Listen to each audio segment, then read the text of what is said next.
Learn Implement Evolve channel में स्वागत है। Learn Implement Evolve channel க்கு நான் உங்களை வரவேற்கிறேன். मेरा नाम सूर्या है. வணக்கம். நம்மளுடைய சேனல்ல நிறைய ஹிந்தி கான்வர்சேஷன்ஸ் தமிழ் மீனிங்ல பார்த்துக்கிட்டு இருக்கோம். அந்த லிஸ்ட்ல இன்னைக்கு நம்ம பார்க்க போறது ரொம்ப ரொம்ப முக்கியமான ஹிந்தி வார்த்தைகள். முதல்ல நீங்க ஹிந்தி கத்துக்கிறீங்க அப்படிங்கிறவங்களுக்கும் இல்லை ஹிந்தி ஓரளவுக்கு தெரியும் ஒரு சில வார்த்தைகள்லாம் சரியா கன்ஃபியூஷன் ஆகுது அப்படிங்கிறவங்களுக்கும் எல்லாருக்குமே இந்த வீடியோ உபயோகமா இருக்கும். இப்ப நம்ம யார்கிட்டயாவது இந்த வார்த்தைகள் தவறுதலா பேசிட்டோம் அப்படின்னா அவங்களோட ரியாக்ஷன் அவங்க மனசுக்குள்ள இந்த மாதிரி தான் வந்து நினைச்சிருப்பாங்க.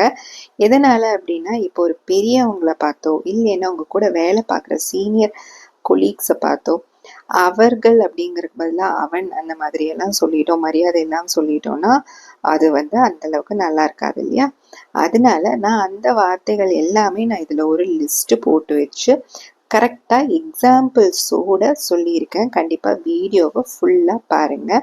நம்மளோட சேனலை யாராவது சப்ஸ்கிரைப் பண்ணாமல் இருந்தீங்கன்னா மறக்காமல் சப்ஸ்கிரைப் பண்ணிவிட்டு ஒரு லைக்கும் கொடுத்துட்டு உங்கள் ஃப்ரெண்ட்ஸ் இருக்காங்க அப்படின்னா அவங்களுக்கு ஷேர் பண்ணிக்கோங்க. ஃபஸ்ட்டு நான் அப்படின்னு சொல்கிறதுக்கு மே அப்படின்னு சொல்லணும். ஹிந்தியில் மேன்னு சொல்லும்போது என் சைலண்ட் ஆகிடும்.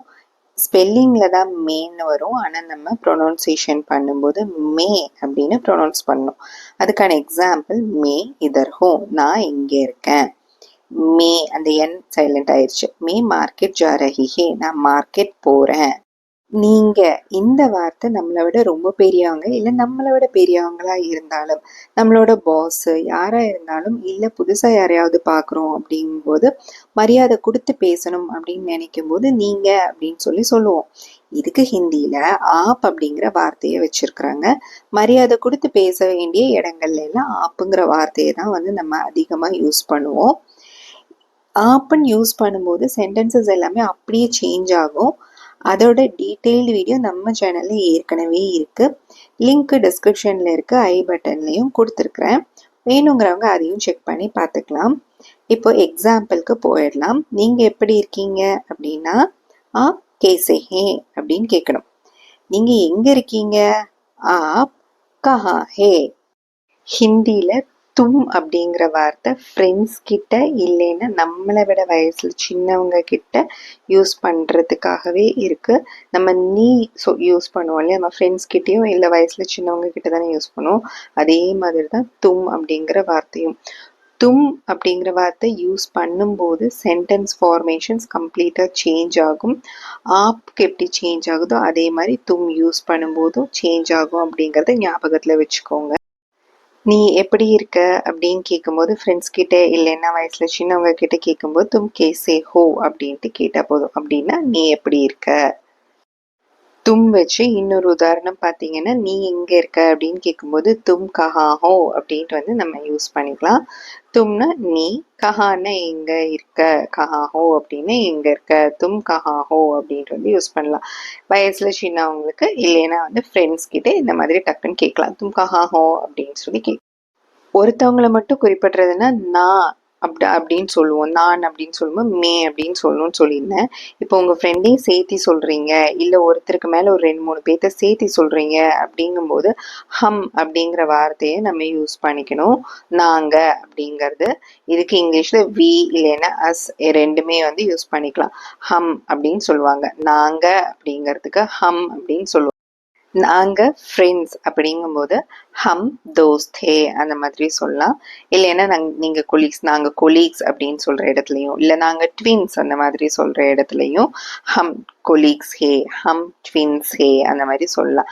நாங்கள் காலையில் வந்துட்டோம் அப்படிங்கிறதுக்கும் அந்த மாதிரி சொல்லும்போதும் ஹம் சுப்சே ஆகை அந்த மாதிரி எல்லாம் சொல்லும்போது நீங்கள் இந்த ஹம் அப்படிங்கிறத யூஸ் பண்ணிக்கலாம். நாங்கள் அப்படிங்கிறதுக்கு ஹம்.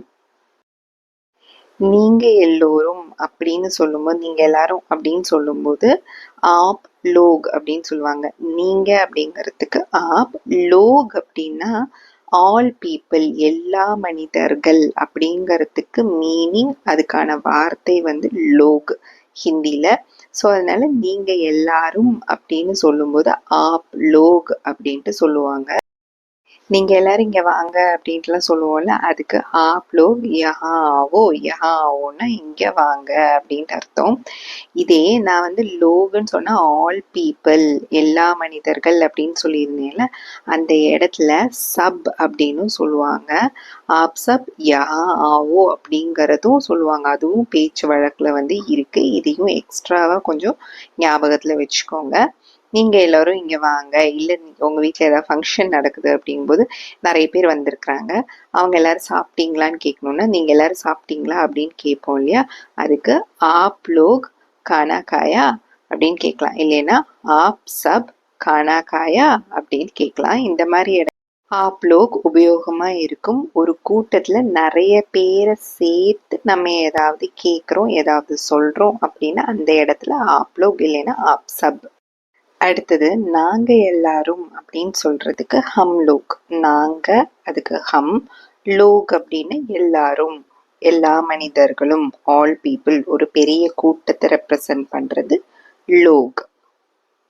சின்ன உதாரணத்தை வச்சு பார்த்துடலாம். நாங்க எல்லாரும் வந்துட்டோம் அப்படின்னு சொல்லும்போது ஹம் லோக் ஆயே. இப்போ லோக் யூஸ் பண்ற இடத்துல சப் அப்படிங்கிறது யூஸ் பண்ணிக்கலாம். அப்படி நீங்க சப் யூஸ் பண்றீங்கன்னா ஹம் சப் ஐயே அப்படின்னு யூஸ் பண்ணலாம். இப்போ ஆப் லோக் கஹா ஹே, நீங்க எல்லாரும் எங்க இருக்கீங்க அப்படின்னு யாராவது கேட்குறாங்கன்னா நாங்க எல்லாரும் இங்க இருக்கோம் அப்படின்னு நீங்க சொல்றீங்கன்னு வச்சுக்கோங்களேன். அதுக்கு ஹம் லோ யஹா ஹே அப்படின்னு சொல்லணும். சப் யூஸ் பண்றதா இருந்தா ஹம் சப் யஹா ஹே. ரெண்டுமே கரெக்டு தான். லோக் யூஸ் பண்ணாலும் கரெக்டு தான், சப் யூஸ் பண்ணாலும் கரெக்டு தான்.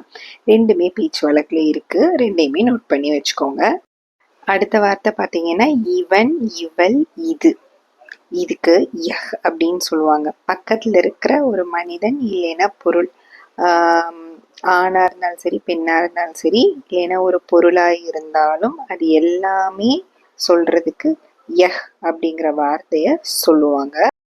உங்க பக்கத்துல இருக்கிறவங்கள இல்லைன்னா ஒரு பொருளை குறிப்பிட்டு மற்றவங்க கிட்ட சொல்றீங்க அப்படிங்கும்போது இந்த யஹ் அப்படிங்கிற வார்த்தையை யூஸ் பண்ணுவாங்க. உங்க ஃப்ரெண்டை சொல்றீங்க அப்படின்னா ஏ யஹ் மேரி தோஸ்த் ஹே. ஏ கிடையாது, யஹ் மேரி தோஸ்த் ஹே அப்படின்னு சொல்லுவாங்க. பையனுக்கும் யஹ் தான், பொண்ணுக்கும் யஹ் தான். இதே பக்கத்துல ஒரு ஸ்வீட் இருக்கு அப்படின்னு வச்சுக்கோங்களேன், யஹ் ஸ்வீட் அச்சி ஹே அப்படின்னா இந்த ஸ்வீட் நல்லா இருக்கு அப்படின்ட்டு வந்து நீங்க சொல்றீங்க உங்க ஃப்ரெண்டு கிட்ட. ஏன்னா அந்த ஒரு பொருள் வந்து பக்கத்துலேயே இருக்கு அப்படிங்கும்போது இந்த மாதிரி யூஸ் பண்ணிக்கலாம். சிங்குலர் பர்சன்ஸ்க்கு ஒரு சிங்கிள் ஆப்ஜெக்டை வந்து நீங்க சொல்றீங்க, ஒரு பொருளை ஒரு மனிதனை குறிப்பிட்டு பக்கத்துல இருக்கிறாங்க, உங்க பக்கத்துல இருக்கிறாங்க குறிப்பிட்டு சொல்றீங்க அப்படின்னா யஹ் யூஸ் பண்ணணும். இதே தூரத்துல இருக்கிற ஒரு பொருளையோ இல்லைன்னா ஒரு ஒரு பையனை பத்தி இல்ல ஒரு பெண்ணை பத்தி நீங்க சொல்றீங்க, ஒரு ஒரு மனிதர்களை பத்தி ஒரு சிங்குலர் பர்சன் தான் வரும் சொல்றீங்க அப்படின்னா அதுக்கு வஹ். தூரத்துல இருக்கிற ஒரு பொருளையோ இல்ல ஒரு ஆண் இல்லைன்னா பெண் அவங்கள சுட்டி காட்டி சொல்றீங்க, இல்ல அந்த இடத்துல அவங்க இல்லவே இல்லை வேற எங்கேயோ இருக்காங்க அவங்கள பத்தி சொல்றீங்க அப்படிங்கும்போது வஹ் அப்படிங்கிறத யூஸ் பண்ணிக்கலாம். அவ என்னோட ஃப்ரெண்ட் அப்படின்னு சொல்லும்போது வஹ் மேரி ஃப்ரெண்ட் ஹே. அவன் என்னோட ஃப்ரெண்ட் அப்படின்னு சொல்லும் போதும் வஹ் மேரி ஃப்ரெண்ட் ஹே அப்படின்னு சொல்லலாம். இப்போ அந்த புக் அப்படின்னு சொல்லும்போது அதுக்கும் வஹ் தான். வஹ் கிதப் ஹே, வஹ் சாத்தா ஹே, அந்த அம்ப்ரெல்லா, அந்த கொடை அப்படின்லாம் சொல்லும்போது வஹ் சாத்தா ஹே. அம்ப்ரெல்லாக்கு சாத்தா, குடைக்கு வந்து சாத்தா அப்படின்னு சொல்லுவாங்க. இந்த மாதிரி உங்களுக்கு பக்கத்துல இல்லாத ஒரு பொருளையோ இல்ல ஆணையோ பெண்ணையோ சுட்டி காட்டி அவங்கள பத்தி சொல்லணும் அப்படின்னா வஹ் அப்படிங்கறத யூஸ் பண்ணணும். அடுத்தது இவர், இவர்கள், இவைகள். ஒரு பெரியவங்களுக்கு மரியாதை கொடுத்து பேசும்போது கூட இந்த ஏ அப்படிங்கிற வார்த்தையை வந்து யூஸ் பண்ணுவாங்க. இவர்கள் இல்ல நிறைய பொருட்களை சேர்த்து இவைகள்னு சொல்லும்போது ஏ யூஸ் பண்ணணும். இப்ப ஹிந்தியில உங்க பக்கத்துல ஒரு பெரியவங்க இருக்காங்க, அந்த பெரியவரை யாரு அப்படின்னு நீங்க சொல்லணும் அப்படின்னா ஏ மேரி பிதா ஹே அப்படின்னு நீங்க சொல்லலாம். இவரு என்னோட அப்பா அப்படின்னு சொல்லலாம். இந்த ஸ்கிரீன்ல காமிச்சிட்டு இருக்கிற எக்ஸாம்பிள் பார்த்தீங்கன்னா இவர்கள் நல்ல ஃப்ரெண்ட்ஸ். பக்கத்துல இருக்கிறவங்களை காமிச்சு உங்க பக்கத்துல இருக்காங்க, இவங்க எல்லாரும் நல்ல ஃப்ரெண்ட்ஸ் அப்படின்னு சொல்லி இவர்கள் நல்ல ஃப்ரெண்ட்ஸ் அப்படின்னு சொல்லி ஏ அச்சி ஃப்ரெண்ட்ஸ் ஹே. இதே பொருட்கள் நிறைய பொருட்களை குறிப்பிடுறதுக்கும் இந்த ஏ வந்து யூஸ் பண்ணுவாங்க. ஒரு இடத்துல நிறைய உங்கள் பக்கத்தில் நிறைய ஸ்வீட்ஸ் இருக்குது அப்படிங்கும்போது ஏ அச்சி ஸ்வீட்ஸ் ஹே அப்படின்ட்டு வந்து அதுக்கும் நீங்கள் இந்த ஏ அப்படிங்கிறத யூஸ் பண்ணலாம். நிறைய பொருளை உங்கள் பக்கத்தில் இருக்கிறத சொல்கிறதுக்கும், இல்லை உங்கள் பக்கத்தில் இருக்கிற ஃப்ரெண்ட்ஸ் நிறைய பேரை சுட்டி காட்டி சொல்கிறதுக்கும், மனிதர்களை சுட்டி காட்டி சொல்கிறதுக்கும், இல்லை உங்கள் பக்கத்தில் ஒரு பெரியவங்க இருக்காங்க அவங்களுக்கு மரியாதை கொடுத்து அவங்க யாருன்னு சொல்லவும் இந்த ஏ யூஸ் பண்ணலாம். இந்த வே அப்படிங்கிற வார்த்தை தூரத்தில் இருக்கிற நிறைய பேர்த்த பற்றி அந்த இடத்துலையும் இல்லை, அந்த நேரத்துலையும் இல்லை, ஆனால் அவங்கள பற்றி சொல்லணும் அப்படிங்கும்போது இந்த வே வந்து யூஸ் பண்ணுவோம். இல்லை தூரத்தில் இருக்கிற ஒரு பெரியவர், அவருக்கு மரியாதை கொடுத்து அவர் என்னோட தாத்தா, அந்த தாத்தா வந்து இங்கே உங்கள் பக்கத்துலேயும் இல்லை இந்த நேரத்துலேயும் இல்லை அப்படிங்கும்போது அவர் என்னோட தாத்தா அப்படின்னு சொல்கிறதுக்கும் இந்த வே யூஸ் பண்ணுவாங்க. இல்லை நீர் ஏதாவது சாப்பிட்ருந்தீங்க, நிறைய ஸ்வீட்ஸ் சாப்பிட்ருந்தீங்க, அந்த ஸ்வீட்ஸ் எல்லாம் நல்ல ஸ்வீட்ஸு அப்படின்னு சொல்கிறதுக்கு நிறைய ஸ்வீட்ஸை சேர்த்து சொல்கிறதுக்கு, நிறைய பொருட்களை சேர்த்து சொல்கிறது தான் நான் அந்த மாதிரி சொல்கிறதுக்கும் வே அப்படிங்கிற வார்த்தையை யூஸ் பண்ணலாம். உதாரணங்களை இங்கே ஒரு சிம்பிளான எக்ஸாம்பிள் எடுத்துருக்குறோம். அவங்க நல்ல ஃப்ரெண்ட்ஸு, ஒரு 2-3 பேர்த்த சேர்த்து அவங்க நல்ல ஃப்ரெண்ட்ஸு, ஆனால் அவங்க இங்கே கிடையாது, வேற எங்கேயோ இருக்கிறாங்க, இல்லை தூரமாக இருக்கிறாங்க, அவங்கள பற்றி சொல்கிறீங்க, அவங்க நல்ல ஃப்ரெண்ட்ஸு அப்படின்னு சொல்லும்போது வே அச்சி ஃப்ரெண்ட்ஸ் ஹே அப்படின்னு சொல்லலாம். இல்லை வேற எங்கேயோ ஒரு தாத்தா இருக்காரு, உங்கள் தாத்தாவை பற்றி சொல்லணும், அவரும் உங்களோட தாத்தா அப்படின்னு அவங்கள வேற எங்கேயோ இருக்கிற ஒரு பெரியவருக்கு மரியாதை கொடுத்து சொல்கிறதுக்கும் வே யூஸ் பண்ணுவாங்க. வே மேரி தாதாஜி ஹே அப்படின்ட்டு சொல்லலாம். இல்லை ஸ்வீட்ஸ் நல்லா இருந்தது, அந்த ஸ்வீட்ஸ் எல்லாம் நல்லா இருந்தது, தோ ஸ்வீட்ஸ் ஆர் நைஸ் அப்படிங்கிற மாதிரி இருந்துச்சு அப்படின்னா அந்த ஸ்வீட்ஸ் எல்லாம் நல்லா இருந்தது, அதுக்கும் வே ஸ்வீட்ஸ் அச்சி ஹே முஜே பஹோத் பசந்த் ஹே அப்படின்ட்டு எனக்கு அந்த ஸ்வீட்ஸ்லாம் ரொம்ப பிடிக்கும், அந்த ஸ்வீட்ஸ் நல்லா இருந்தது, அந்த எல்லா ஸ்வீட்ஸும் நல்லா இருந்தது, வே ஸ்வீட்ஸ் அச்சி ஹே அப்படின்ட்டு நம்ம சொல்லலாம். இந்த எல்லா இதுக்குமே வந்து இந்த வே வந்து யூஸ் பண்ணலாம். அவர்கள், அவைகள், அதுக்கப்புறமா வந்து அவர் அப்படிங்கிறதுக்கும் இந்த வே வந்து யூஸ் பண்ணுவோம். அடுத்த முக்கியமான வார்த்தை அப்படின்னு பார்த்தீங்கன்னா கோயி கிசி. கோயி இல்லைன்னா கிசி. இது வந்து மீனிங் வந்து பார்த்தீங்கன்னா சம்வன் இல்லைன்னா யாராவது, எனிவன் யாரோ அப்படிங்கிறதுக்கு தான் யூஸ் பண்ணுவாங்க. ஆனால் இந்த கோயி ஒரு சில சந்தர்ப்பங்களில் யூஸ் பண்ணுவாங்க, கிசி அப்படிங்கிறத ஒரு சில சந்தர்ப்பங்களில் யூஸ் பண்ணுவாங்க. அது எப்போ அப்படிங்கிறது நம்ம தெளிவாக தெரிஞ்சுக்கிட்டோம் அப்படின்னா கரெக்டாக நம்மளால் இந்த கோயி கிசியை யூஸ் பண்ண முடியும். கொஞ்சம் கன்ஃபியூஸ்டாக இருக்கும், வாங்க பார்க்கலாம். இப்போ நம்ம கோயி எந்தெந்த இடத்துல யூஸ் பண்ணலாம் அப்படிங்கிறத ஒரு உதாரணம் மூலியமாக பார்க்கலாம். கோயி யஹா ஹே, யாரோ இங்கே இருக்காங்க அப்படின்ட்டு சொல்லும்போது அந்த யாரோ கூட எந்த ஒரு ஆக்ஷனுமே வந்து கிடையாது, எந்த ஒரு செயலுமே அந்த யாரோ கூட ரிலேட் ஆகவே இல்லை. சும்மா யாரோ, ஹூ எவர், வாட் எவர், என்னவா இருந்தாலும், எனிபடி, இல்லை அந்த மாதிரி எல்லாம் இருக்கும்போது கோயி யூஸ் பண்ணும். இன்னொரு எக்ஸாம்பிள் சொல்கிறேன் பாருங்க. உங்ககிட்ட ஏதாவது புக் இருக்கா அப்படின்னு கேட்குறோம் அப்படின்னா கியா ஆப்கே பாஸ் கோயி கிதாப் ஹே, இந்த மாதிரி யூஸ் பண்ணும். இந்த மாதிரி இடங்கள்ல கோயி வந்து யூஸ் பண்ணும். அந்த புக்கு வச்சு நம்ம எதுவும் அதில் வந்து அதுக்கு ரிலேட்டடாக எந்த ஆக்ஷனுமே வந்து இல்லை, சும்மா ஏதாவது புக் இருக்கா அப்படின்னு கேட்டிருக்கிறோம், அவ்வளோதான். இந்த இடத்துல கோயி யூஸ் பண்ணும். இன்னொரு எக்ஸாம்பிள் சொல்கிறேன் பாருங்களேன். யார் இருக்கீங்களோ வெளியில் அவங்க உள்ளே வாங்க. ஸோ யாருன்னே தெரில, ஜஸ்ட்டு சும்மா சொல்கிறோம் என்னமோ அப்படிங்கிற மாதிரி இருக்குது. கோய் பி ஹோ உசே அந்தர் ஆனே தோ அப்படின்ட்டு வந்து ஹிந்தியில் சொல்லலாம். கோய் பி ஹோன்னா யாரோ இருக்கீங்கல்ல, உசே அந்தர் ஆனே தோ அப்படின்னா நீங்கள் வந்து அவங்க வந்து உள்ளே வாங்க அப்படின்ட்டு சொல்கிறதுக்கு தான் கோய் பி ஹோ உசே அந்தர் ஆனே தோ. இந்த மாதிரி இடங்கள்ல யாரோ என்னமோ அப்படிங்கிற மாதிரியான இடங்கள்ல இந்த கோயி வந்து யூஸ் பண்ணுவாங்க. இதுவே கிசி அப்படின்னு பார்த்தீங்கன்னா அது அந்த அந்த யாரோ கூட வந்து ஒரு செயல் வந்து ரிலேட்டடாக இருக்கும், அந்த மாதிரி இடங்கள்ல கிசி வந்து யூஸ் பண்ணும். அதுவும் நம்ம வந்து ஒரு தெளிவான உதாரணம் வச்சு பார்த்துடலாம். இப்போது கிசி எந்த மாதிரி சந்தர்ப்பங்களில் யூஸ் பண்ணுவாங்க அப்படிங்கும்போது அந்த யாரோ வச்சு ஒரு செயல் வந்து ரிலேட் ஆகிருக்கும், ஒரு செயல் வந்து சம்மந்தப்பட்டிருக்கும் அப்படிங்கும்போது யூஸ் பண்ணுவாங்க. இப்போ பார்த்துக்கோங்க, இந்த எக்ஸாம்பிளில் யாரோ தண்ணி குடிச்சிட்டாங்க, சம்மன் ட்ராங்க் த வாட்டர், அதுக்கு வந்து கிசி நே பானி பியா அப்படின்ட்டு வந்து ஹிந்தியில் சொல்லணும். அப்படின்னு யாரோ தண்ணி குடிச்சிட்டாங்க அப்படின்னு அந்த யாரோ வந்து அந்த ஏதோ ஒரு செயல் வந்து செஞ்சுருக்காங்க அப்படிங்கிற மாதிரி வருது இல்லையா, அதனால இந்த இடத்துல கிசி யூஸ் பண்ணுறோம். இதுவே நான் இன்னொரு எக்ஸாம்பிள் சொல்கிறேன் பாருங்களேன். திஸ் இஸ் சம்ஒன்ஸ் புக், அதாவது ஏ கிசி கி கிதப் ஹே, இது யாரோடதோ புக்கு அப்படின்னு வந்து நம்ம சொல்கிறோம். அது யாரோடதோ, அந்த அந்த யாரோடதோ கூட அது வந்து ரிலேட் ஆகுது, அந்த பொருள் வந்து ரிலேட் ஆகுது. அப்படிங்கிறதுனால இந்த இடத்துல வந்து கிசி யூஸ் பண்ணுறோம். எப்போவுமே இந்த கிசி வந்து எந்த மாதிரி இடங்கள்ல வரும்னா, கிசி வந்துச்சுன்னா பின்னாடியே வந்து ஒரு ஹிந்தி கனெக்டிங் வேர்ட்ஸ் வந்து வரும். ஹிந்தி கனெக்டிங் வேர்ட்ஸ் என்னென்ன அப்படின்னு பார்த்தீங்கன்னா, நே, கோ, சே, கா, கி, கே, லியே, கே, சாத், இந்த மாதிரி இதெல்லாம் வந்து கிசி, அதாவது கனெக்டிங் வேர்ட்ஸ் அப்படின்னு சொல்லுவாங்க. இப்போ கூட நான் ஒரு எக்ஸாம்பிள் சொன்னேன், இது யாரோடதோ புக்கு அப்படின்னு நான் சொன்னேன் இல்லையா, அதில் ஏ கிசி கீ கிதப் ஹே, அந்த கீங்கிறது கனெக்டிங் வேர்டு வருது பாருங்களேன், அதனால அந்த இடத்துல வந்து கிசி வந்து யூஸ் பண்ணியிருக்கிறோம். நான் யார் கூடயுமே பேசுறதுக்கு விரும்பல, I don't want to talk to anybody or somebody அப்படிங்கும்போது அந்த இடத்துலயும் ஒரு ஆக்ஷன் அவங்க கூட வந்து ரிலேட் ஆகுது. அதனால இந்த இடத்துல கிசி அப்படிங்கிறது வந்து இந்த வாக்கியத்துல வரும். மே கிசி சே பாத் நஹி கர்னா சாத்தா, நான் யார் கூடயும் பேச விரும்பல அப்படிங்கும்போது அந்த கிசி சே பாத் அப்படின்னு வருது பாருங்களேன். பின்னாடி அந்த எஸ் இ சே அப்படிங்கிற கனெக்டிங் வேர்டு வந்து வருது. கனெக்டிங் வேர்டு வந்து வரும். அந்த ஒரு யாரோ கூட ஏதோ ஒரு செயல் இல்லைன்னா ஏதாவது ஒன்று ரிலேட் ஆகுது அவங்களுக்காக, அவங்க கூட, அந்த மாதிரிங்கிற இடத்துல கிசி வந்து யூஸ் பண்ணுவோம்.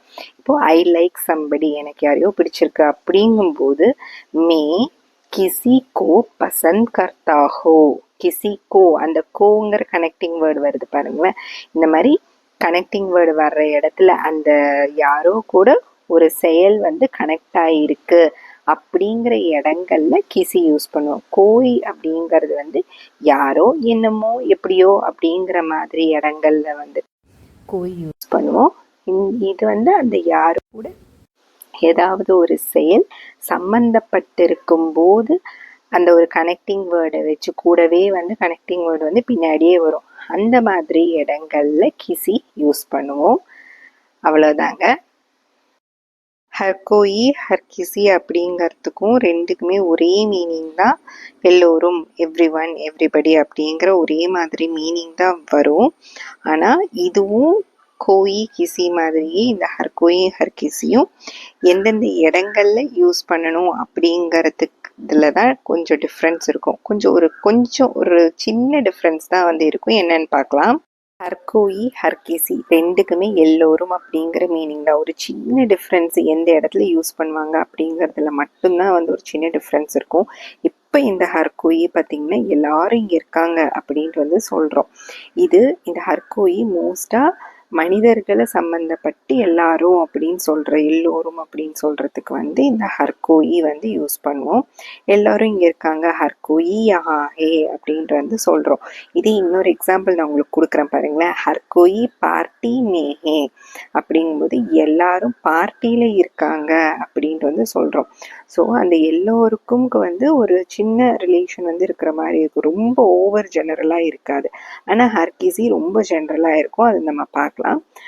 இன்னொரு எக்ஸாம்பிள், ஹர்கோயி அப்னா காம் கரே அப்படின்னா எல்லாரும் அவங்க வேலையை பார்க்கணும். இன்னொரு விஷயம் என்னன்னா, இந்த ஹர்கோயி வந்து இந்த ஒரு பாசிட்டிவான எல்லாரும் அப்படிங்கிற ஒரு இடங்கள்ல எல்லாம் வந்து ஹர்கோயி யூஸ் பண்ணுவாங்க. எல்லாரும் அவங்க வேலையை பார்க்கணும், ஹர்கோயி அப்னா காம் கரே, இந்த மாதிரி இடங்கள்ல ஹர்கோயி அப்படிங்கிறத யூஸ் பண்ணுவாங்க. ஆனால் ஹர்கிசி வந்து அந்த மாதிரி கிடையாது. எப்போவுமே மனிதர்களுக்கு சம்மந்தப்பட்டு தான் சொல்லுவாங்கன்னு கிடையாது. பொருட்களை சம்மந்தப்பட்டு சொல்லும்போது ஹர்கிசி சொல்கிறதுக்கு வாய்ப்புகள் வந்து இருக்குது. அது என்ன அப்படிங்கிறத நம்ம அதுக்கும் ஒரு சில உதாரணங்கள் வச்சு பார்க்கலாம். இப்போ ஹர்கோயி உங்களுக்கு புரிஞ்சிருக்கும்னு நினைக்கிறேன். ஹர்கோயி மனிதர்களை சம்மந்தப்பட்டு சொல்கிறதுல தான் சொல்லுவாங்க. இப்போ நம்ம அடுத்தது ஹர் கிசி பார்க்கலாம். கிசி அப்படிங்கிறது ரொம்ப ரொம்ப ஜெனரலாக இருக்கும். ஹர் கிசி கோ, இப்போ இதில் இருக்கிற எக்ஸாம்பிள் நான் சொல்கிறேன். ஹர் கிசி கோ சமஜ்னா முஷ்கில் ஹே, எல்லாருக்கும் புரிய வைக்கிறது கஷ்டம். நான் சொல்லியிருந்தேன் இல்லையா, ஏதாவது ஒரு நெகட்டிவான சந்தர்ப்பங்கள்லையும் யூஸ் பண்ணுறதுக்கு இந்த ஹர் கிசி அப்படிங்கிறத எடுத்துக்குவாங்க. ஹர் கோயி அந்த மாதிரி எடுக்க மாட்டாங்க. ஹர் கிசி கோ சமஜ்னா முஷ்கில் ஹே, எல்லாருக்கும் புரிய வைக்கிறது கஷ்டம். It's difficult to make everyone understand அப்படிங்கும்போது ஹர் கிசி கோ சமஜ்னா முஷ்கில் ஹே, எல்லாருக்கும் புரிய வைக்கிறது கஷ்டம். இந்த இடத்துல ஹர் கிசி யூஸ் பண்ணலாம். இன்னொரு எக்ஸாம்பிள் நான் உங்களுக்கு கொடுக்குறேன் பாருங்களேன். ஹர் கிசி கோ குச் கெஹ்னா ஹே, எல்லாருக்கும் ஏதோ சொல்கிறதுக்கு இருக்குது அப்படின்ட்டு இருக்குது. ஸோ அது ரொம்ப பாசிட்டிவ்ல ரொம்ப ஜெனரலாக இருக்குது. எல்லாருக்கும் ஏதோ சொல்கிறதுக்கு இருக்குது, அவ்வளோதான். சும்மா பயங்கர ஜெனரலாக இருக்குது. இந்த மாதிரி இடங்கள்லையும் ஹர் கிசி யூஸ் பண்ணுவாங்க. ஹர் கிசி கோ குச் கெஹ்னா ஹே. இப்போது இன்னொரு எக்ஸாம்பிள் சொல்கிறேன் பாருங்க. மே ஹர் கிசி கோ நஹி ஜான்தா, எனக்கு யாரையுமே தெரியாது. இதுவும் ஒரு நெகட்டிவான ஒரு சென்டென்ஸ் வருது, ஒரு வாக்கியம்தான். இதுலேயும் மே ஹர் கிசிக்கு நஹி ஜான்தா, எனக்கு யாரையுமே தெரியாது அப்படிங்கும்போது இந்த மாதிரி ஹர் கிசி வருது. இப்போ ஹர் கோய்க்கும் ஹர் கிசிக்கும் உங்களுக்கு டிஃப்ரென்ஸ் நல்லாவே புரிஞ்சிருக்கும். ஹர் கோய் பாசிட்டிவாக இருக்கிற இடத்துல பீப்புள்ஸ்க்கெல்லாம் யூஸ் பண்ணுவாங்க. ஹர் கிசி இந்த மாதிரி யூஸ் பண்ணுவாங்க.